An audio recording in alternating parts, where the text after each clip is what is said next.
Hi everyone, I am going to give you a really easy recipe for pickled Sichuan vegetables. If you've gone to a Sichuan restaurant and you've gotten the slightly pickled cabbage that is often mixed with a little chili oil, sometimes there's peanuts, this will make a pretty good knockoff of that. And it's great for the winter because I make it in this Korean kimchi container because it's cool. It doesn't take very long, and so I don't use a hardcore airlock. So what I do is I use cabbage, and you can see there's cabbage in here in the bottom. And then I'll add other vegetables. This works very well also for carrots if you can matchstick them in thickly. But you can see I have some a little bigger in there. And this recipe for 2 quarts, and this is a 2-liter container, but 2 liters, 2 quarts, you will need basically just to fill it up with your vegetables. On the top, put some ginger. You can see I have a finger that's actually sliced lengthwise. I don't bother really peeling it. I just scraped some of the peel off. And I have 2 small cloves of garlic that I just rinse off and I slice in the middle. I don't peel it.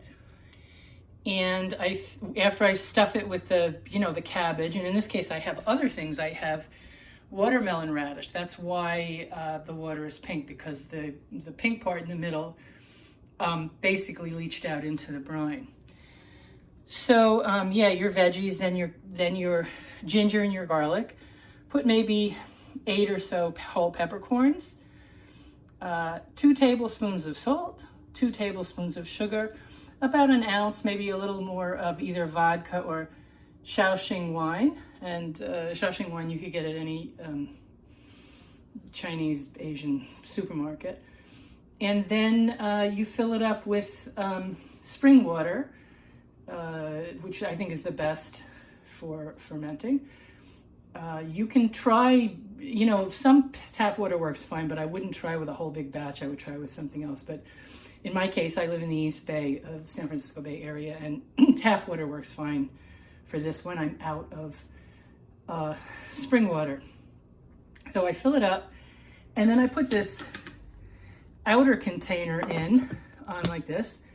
This is airtight, so then what I do is I shake it a couple of times, and I leave it like this for about 24 hours. I shake it, a couple of times the first night.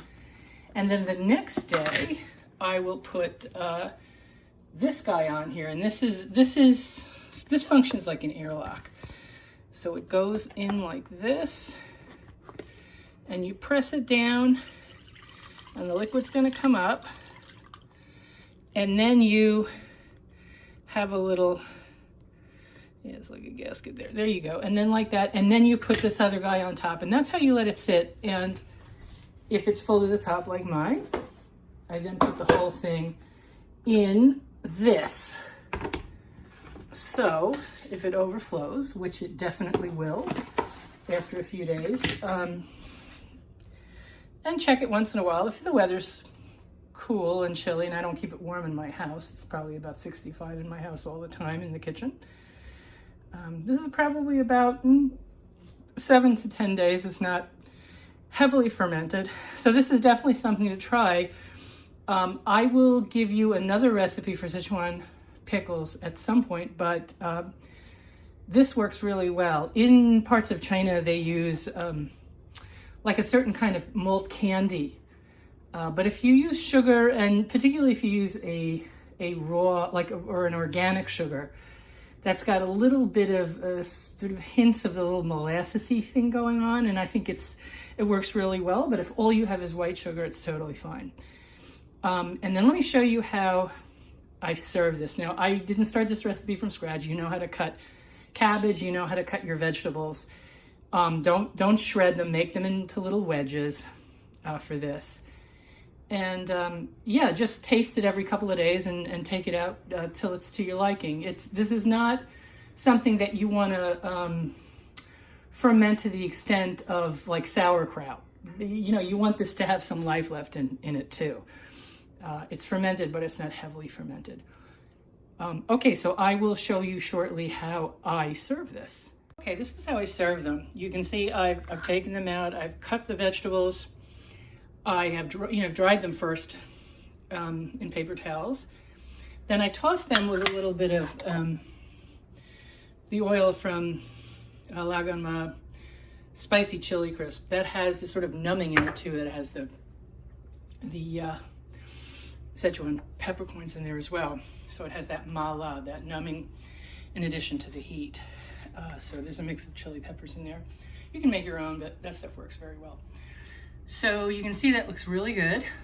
Oh yeah, and I forgot to mention that I usually throw 1 or 2 whole dried chilies into my ferment. Well, it's not necessary, but I usually do it. And the peanuts I use, they're not traditional in this obviously, but the Trader Joe's Old Fashioned blister peanuts, I think they are absolutely fantastic. But of course you can, buy the ones at the Asian market, but these I use for pretty much everything in my culinary world. They are fantastic. So yeah, I hope you'll give this a try. So the things to, to make sure you do are to work very clean. Everything needs to be clean. And yeah, and this is an easy one, especially like I said, during the cold weather, because you can be a little looser.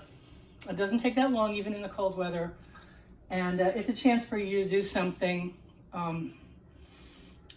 that's, relatively risk-free. So, okay, I hope you enjoy this.